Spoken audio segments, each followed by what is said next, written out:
أعوذ بالله من الشيطان الرجيم.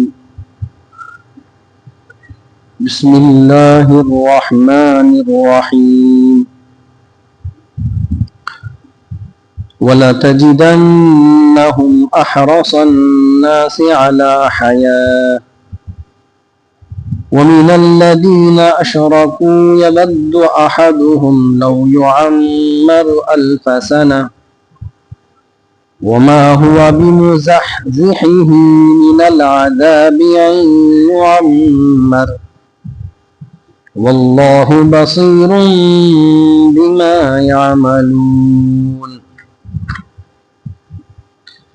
قل من كان عدوا لجبريل فإنه نزله على قلبك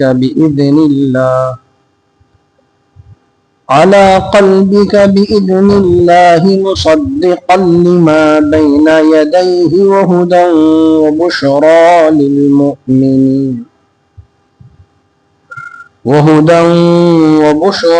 للمؤمنين.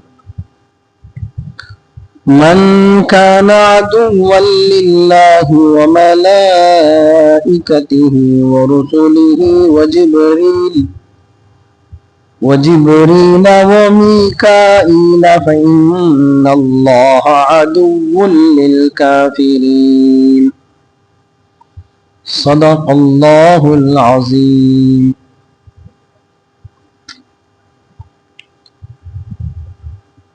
معزز بھائیوں، ساتھیوں، دوستوں،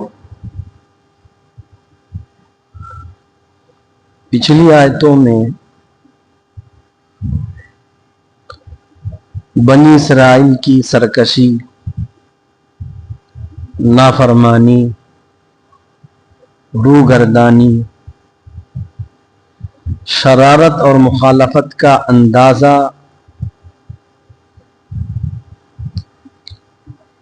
اس بات سے لگایا جا سکتا تھا یا جا سکتا ہے کہ ان کی سرکشی اور نافرمانی اس قدر بڑھ گئی تھی کہ اللہ تعالیٰ نے کوہ طور کو ان کے سروں پر لا کھڑا کر دیا تھا.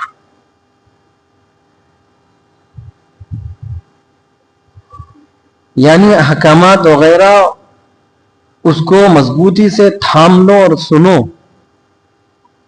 ان کے سامنے باتیں رکھی گئی تھی تو وہ ان کے سر پر وہ پہاڑ کو دیکھ کر وہ لوگ اقرار تو کر لیا، ٹھیک ہے ہم مان لیتے ہیں، لوگ اقرار تو کر لیا، لیکن جب وہ پہاڑ کو اللہ تعالیٰ ہٹا دیے پھر وہی اپنا ہٹ دھرمی، اب بجائے انہوں یہ بولنے کے سمعنا واطعنا، ہم نے سنا اور ہم نے اطاعت کیا، انہوں نے کہا وعصینا، اطعنا کی جگہ عصینا کا لفظ. یہ گزشتہ آیتوں میں سنتے ہوئے آ رہے ہیں، سنے.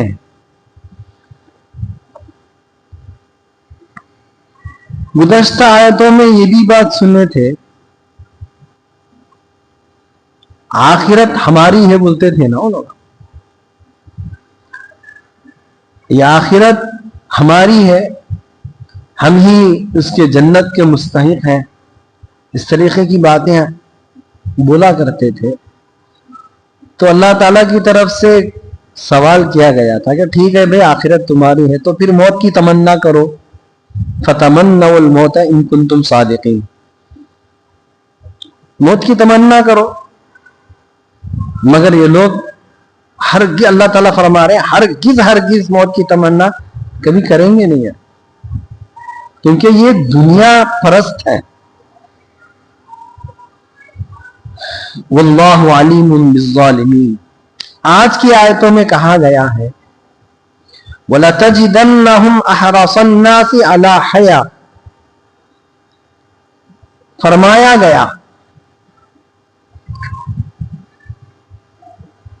اور ان کو تم اور لوگوں سے زیادہ زندگی کے حریص دیکھو گے، یہاں تک کہ مشرکوں سے بھی بڑھ کر.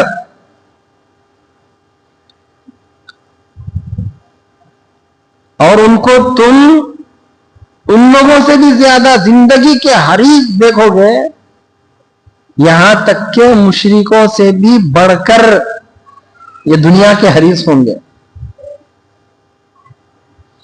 ان میں سے ہر ایک یہی خواہش کرتا ہے کہ کاش وہ 1000 برس جیتا رہے، مگر اتنی لمبی عمر اس کو مل بھی جائے تو اسے عذاب سے تو نہیں چھڑا سکتی. اور جو کام یہ کرتے ہیں اللہ ان کو دیکھ رہا ہے.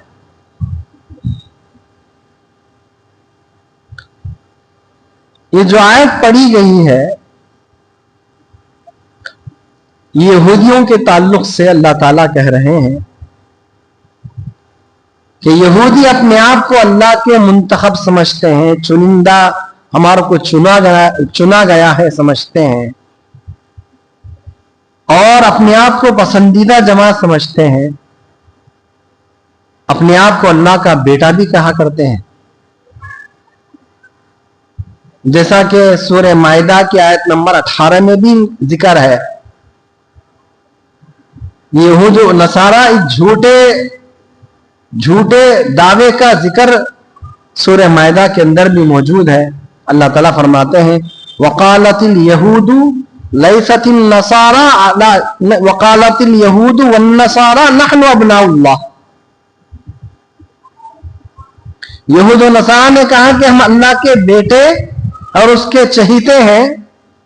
یہودیوں نے اس قسم کے دعووں میں اس قدر ترقی کر لی اور یوں کہنے لگے کہ جنت میں تو صرف یہودی ہی داخل ہوں گے.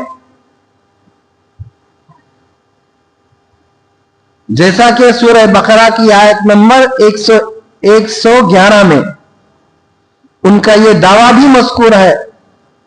کیا بول کر مذکور ہے؟ وَقَالُوا لَن يَدْخُلَ الْجَنَّةَ إِلَّا مَنْ كَانَ هُودًا أَوْ نَصَارَىٰ. وہ لوگ یہ بولتے تھے ہرگز کوئی جنت میں داخل نہیں ہو سکتا مگر یہود اور نصارہ داخل ہوں گے جنت میں، اس کے علاوہ کوئی اور داخل نہیں ہو سکتا. یہ سمجھتے تھے لوگ.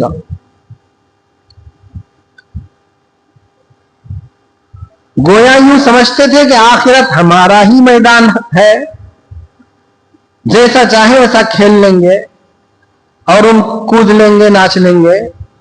اگر یہودی اپنے آپ کو اس طرح مقدس اور پاکیزہ سمجھتے تھے تو یہ بالکل ایسے ہی ہے جیسے ہندوستان کے براہمن اپنے آپ کو پاکیزہ اور اپنے علاوہ دوسری برادروں کو نیچ پست اور حقیر سمجھتے ہیں. جیسا یہود سمجھتے تھے ہمیں جنت کے حقدار اور ہمیں سب کچھ ہے بول کر، اسی طریقے سے آج کے جو براہمن ہیں جو اپنے آپ کو بہت کچھ سمجھ رہے ہیں وہ بھی یہ سمجھ رہے ہیں ہمیں سب کچھ دنیا میں بھی آخرت میں بھی سب یہی ہے ہمارا بول کر. تو اپنے ہندوستان کے براہمن اپنے آپ کو پاکیزہ اور اپنے علاوہ دوسرے برادریوں کو نیچ پست اور حقیر سمجھتے ہیں. اللہ اکبر. فرمایا گیا کہ ہندوستان کے بعض براہمن بعض طبقات کو جانوروں سے بھی بدتر سمجھتے. بہرحال یہودی یہ کہتے تھے کہ آخرت تو صرف ہمارا ہی راج رہے گا آخرت میں. اللہ تعالیٰ نے نبی کریم صلی اللہ علیہ وسلم سے فرمایا کہ اگر ایسی ہی بات ہے تو ان سے آپ پوچھئے کہ پھر موت کی تمنا کیوں نہیں کرتے؟ اگر تم سچے ہو اپنے اس دعوے میں تو موت کی تمنا کرو اور فوراً جنت میں جا کر عیش و آرام کی زندگی بسر کرو. پھر اللہ تعالیٰ نے خود ہی فرما دیا ہے کہ یہ لوگ ہرگز موت کی تمنا نہیں کریں گے، اس لیے کہ انہوں نے جو گناہ کیے ہیں انہیں اس کی سزا کا علم و احساس ہے.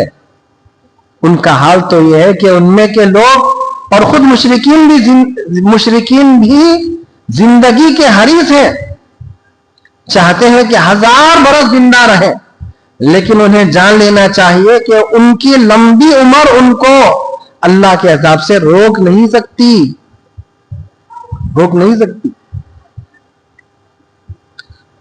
آگے آیت کے سلسلے میں فرمایا قُلْ مَنْ كَانَ عَدُوًّا لِجِبْرِيلَ فَإِنَّهُ نَزَّلَهُ عَلَى قَلْبِكَ بِإِذْنِ اللَّهِ مُصَدِّقًا لِمَا بَيْنَ يَدَيْهِ وَهُدًى وَبُشْرَى لِلْمُؤْمِنِينَ مَنْ كَانَ عَدُوًّا لِلَّهِ وَمَلَائِكَتِهِ وَرُسُلِهِ وَجِبْرِيلَ وَمِيكَالَ فَإِنَّ اللَّهَ عَدُوٌّ لِلْكَافِرِينَ۔ اس کا ترجمہ ہے آپ کہہ دیجئے کہ جبرائیل کا دشمن کون ہو سکتا ہے، کیونکہ انہوں نے آپ صلی اللہ علیہ وسلم کے دل پر اللہ تعالیٰ کے حکم سے قرآن نازل کیا ہے، وہ قرآن جو تصدیق کرنے والا ہے پہلی کتابوں کی، اور ہدایت وہ خوشخبری ہے ایمان والوں کے لیے۔ جو دشمن ہے اللہ کا، اس کے فرشتوں کا، اس کے رسولوں کا، جبرائیل کا اور میکائیل کا، تو اللہ تعالیٰ ایسے کافروں کے دشمن ہے۔ ان 2 آیتوں میں 5 باتیں بتائیں۔ نمبر 1، اللہ تعالیٰ فرماتے ہیں آپ کہہ دیجئے پیغمبر، اگر کوئی شخص جبرائیل کا دشمن ہے تو ہوا کرے۔ دوسری بات، جبرائیل علیہ السلام نے تو یہ کلام اللہ کی اجازت سے تمہارے دل پر اتارا ہے۔ تیسری بات، جو کلام کے اپنے سے پہلے کتابوں کی تصدیق کر رہا ہے۔ چوتھی بات، ایمان والوں کے لیے ہدایت اور خوشخبری ہے۔ پانچویں بات، اگر کوئی شخص اللہ کا، اس کے فرشتوں اور رسولوں کا اور جبرائیل و میکائیل کا دشمن ہے تو وہ سن لے کہ اللہ تعالیٰ کافروں کا دشمن ہے۔ یہ 5 باتیں۔ یہودی حضور صلی اللہ علیہ وسلم کے بارے میں یہ کہا کرتے تھے کہ دوسرے انبیاء کی طرح کہ محمد صلی اللہ علیہ وسلم نبی نہیں۔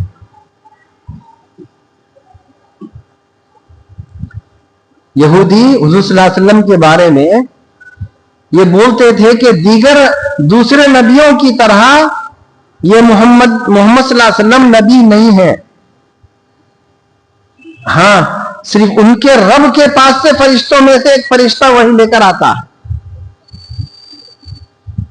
ان یہودیوں نے حضور صلی اللہ علیہ وسلم سے پوچھا کہ بتائیے کون سا فرشتہ ہے جو آپ کے پاس آتا ہے؟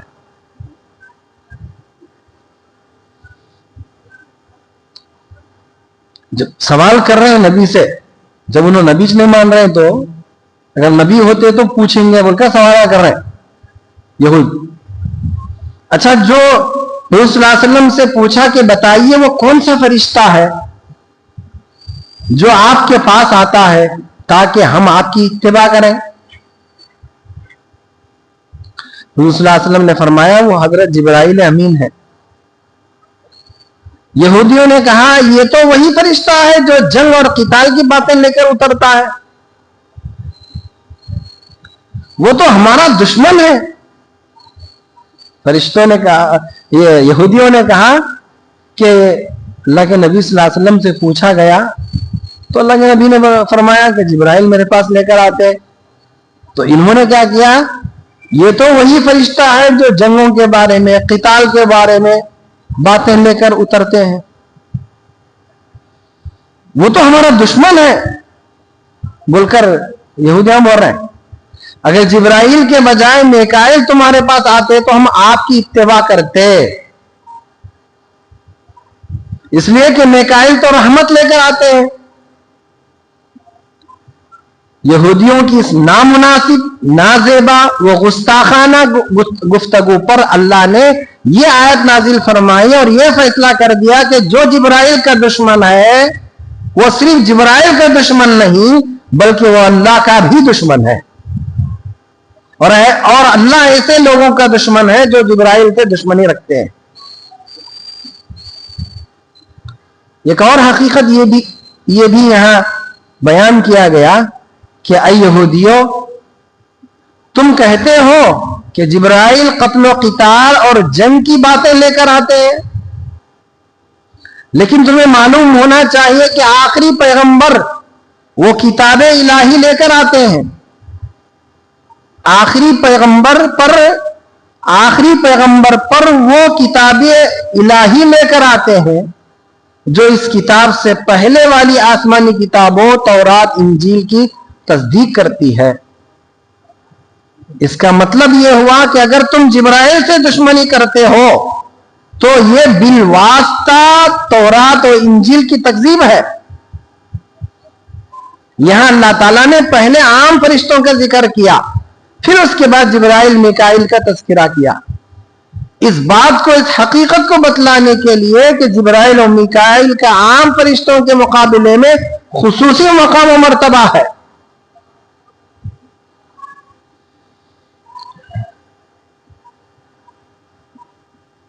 اس آیت میں قرآن مجید کے 3 اوصاف بیان کیے گئے ہیں. قرآن مجید کے 3 وصف بیان کیے گئے ہیں. نمبر 1، مصدقا لما بین یدیہ، اپنے سے پہلے نازل شدہ کتابوں کی تصدیق کرنے والی کتاب. ہدن، ہدایت کا ذریعہ، وہ بشرا، اور مومنوں کو خوشخبری دینے والا. یہ کتاب قرآن کریم کے بارے میں فرما رہے ہیں، یہ کتاب ایسی کتاب ہے جو پرانی آسمانی جو کتابیں اس سے پہلے نازل ہوئی اس کی تصدیق کرتی ہے، ان کے سچے ہونے کی یہ تصدیق کرتی ہے، خبر دیتی ہے. دوسرا، یہ کتاب ہدایت ہے، وَهُدًى وَبُشْرَى لِلْمُؤْمِنِينَ، مومنین کے لیے یہ کتاب ہدایت ہے، وَبُشْرَى لِلْمُؤْمِنِينَ، اور مومنین کے لیے خوشخبری دینے والی ہے. تو قرآن مجید کو اس آیت میں مصدق کہا گیا ہے کہ یہ کتاب الہی اس سے قبل اتری ہوئی کتابوں کی تصدیق کرتی ہے. سورہ آل عمران کی آیت نمبر 3، سورہ نساء کی آیت نمبر 40/7 اور سورہ مائدہ کی آیت نمبر 40/8، سورہ انعام کی آیت نمبر 90/2 اور سورہ فاطر کی آیت نمبر 30/1 میں بھی قرآن مجید کے مصدق یعنی تصدیق کرنے والی ہونے کی بات کہی گئی ہے. ایک ہی جگہ نہیں کہی گئی ہے، کئی جگہ.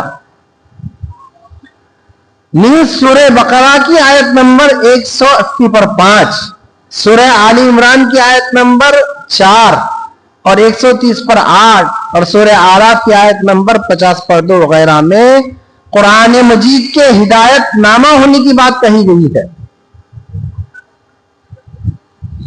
اسی طرح سورہ نحل کی آیت نمبر 80/9، سورہ نمل کی آیت نمبر 2 اور سورہ احقاف کی آیت نمبر 12 وغیرہ میں قرآن مجید کو خوشخبری دینے والی کتاب بتلایا گیا ہے.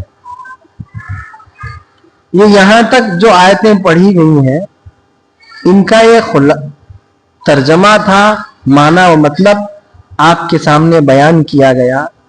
بس اتنی سی بات آپ خلاصہ کے طور پر یاد رکھیے کہ یہ لوگ جو یہود تھے، یہ ان کے اندر جو دنیا کی ہرس تھی اور یہ دنیاوی زندگی کے اتنے حریص تھے کہ مشرکین سے بھی زیادہ یہ حریص تھے. مشرکین سے بھی یہ لوگ زیادہ حریص تھے. مولانا خالد سیف اللہ رحمانی صاحب نے ان کے سلسلے میں اس آیت کے بارے میں فرمایا ہے کہ ایک حقیقت ہے کہ یہودیوں میں موت کا غیر معمولی خوف پایا جاتا ہے. نہیں، موت کا جو ڈر ہے بہت زیادہ یہودیوں میں پایا جاتا ہے. اگر چند یہودی بھی مارے جائیں تو پوری قوم بے چین ہوتی ہے. وہ ہے بول کر ہی آپ اندازہ لگائے ہوں گے. 2-3 دن پہلے جنگ چل رہی نا ایران کی اسرائیل کی جنگیں چل رہی ہیں, تو آپ لوگوں نے دیکھا ہوگا کہ احتجاج کر رہے لوگ, یعنی آواز اٹھا رہے ہیں کہ ہمیں بچا لو, ہمیں بچا لو, مدد مانگ رہے دوسروں سے لوگ. کتنا ڈر ہوگا موت کا. پڑوسی ملک پاکستان سے یہ لوگ مدد مانگ رہے, تم ہی بچا سکتے ہیں ہمارے کو بول کر, یہودیاں. تو قرآن کریم کا سچا بیان ہے نہیں ہے کہ موت وَلَتَجِدَنَّهُمْ أَحْرَصَ النَّاسِ عَلَىٰ حَيَاةٍ, یہ دنیاوی زندگی کی حرص ان کے اندر مشرکوں سے بھی زیادہ. تو فرمایا گیا کہ اگر چند یہودی بھی مارے جائیں تو پوری قوم بے چین اٹھتی ہے اور ان کے حوصلے پست ہونے لگتے ہیں. تو اس وجہ سے بھائیو دوستو, یہودیوں کے سلسلے میں اللہ کے نبی صلی اللہ علیہ وسلم نے جگہ جگہ ارشاد فرمایا, انہوں جو کام کرتے ہیں ان کا الٹا کرو تم, اس کے خلاف کرو تم. جیسے آپ نے دیکھا سنا ہوگا کہ محرم کے اندر نبی رحمت صلی اللہ تعالی علیہ وآلہ وسلم جب مدینہ آئے, دیکھا لوگوں کو کہ روزہ رکھ رہے ہیں. پوچھا یا رسول اللہ صلی اللہ علیہ وسلم, نبی رحمت صلی اللہ علیہ وسلم نے پوچھا کہ کیوں, کس لیے روزہ رکھ رہے ہو؟ تو انہوں نے کہا کہ یہ جو دن ہے محرم کی 10ویں تاریخ عشرے کا دن, اس دن میں ہمارے موسیٰ علیہ السلام یعنی موسیٰ علیہ السلام نجات پائے تھے فرعون سے, اس وجہ سے ہم روزہ رکھ رہے ہیں. تو اللہ کے نبی صلی اللہ علیہ وسلم نے فرمایا تو موسیٰ علیہ السلام تو ہمارے ہیں, ہم روزہ رکھیں گے. اور اللہ کے نبی نے فرمایا یہود بھی روزہ رکھتے ہیں, ہم بھی روزہ رکھتے ہیں, برابر ہو گیا. اس لیے وہ لوگ ایک روزہ رکھتے ہیں, ہم 2 روزے رکھیں گے. مخالفت جہاں کہیں بھی یہ ان کے بارے میں آیا ہے عمل کرنے کے سلسلے میں, وہاں ان کی مخالفت کرنے کا حکم دیا گیا ہے.